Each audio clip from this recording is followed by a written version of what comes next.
વાલીઓ તથા મારા વહાલા વિદ્યાર્થી મિત્રોને આ ફ્રેન્ડલી સુખડિયાના સાથ સલામત. તો આજે હું તમને 15મી ઓગસ્ટ વિશે કંઈક કહેવા માંગુ છું. આપણે સૌ જાણીએ છીએ કે 15મી ઓગસ્ટના દિવસે અંગ્રેજોની ગુલામીથી મુક્ત થયાનો પવિત્ર દિવસ છે.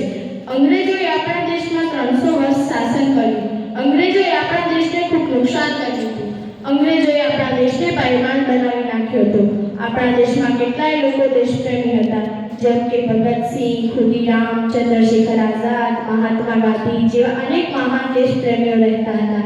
આવા મહત્વપૂર્ણ અવસર પર આપણે આપણા સ્વાતંત્ર્ય સેનાની અને અસંખ્ય વીરોએ આપેલા બલિદાન પર ચિંતન કરવું અનિવાર્ય બની જાય છે, જેમણે આપણી આઝાદીની રક્ષા માટે પોતાનું જીવન આપ્યું. માતૃભૂમિ માટે પોતાની હિંમત, નિશ્ચય અને અમર પ્રેમને યાદ કરવાનો આ દિવસ છે.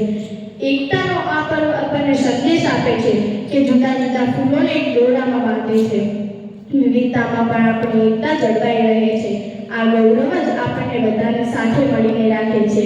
સ્વતંત્રતા દિવસને માત્ર ઉજવણીનો દિવસ નહીં, પરંતુ આત્મનિરીક્ષણનો દિવસ બનાવો.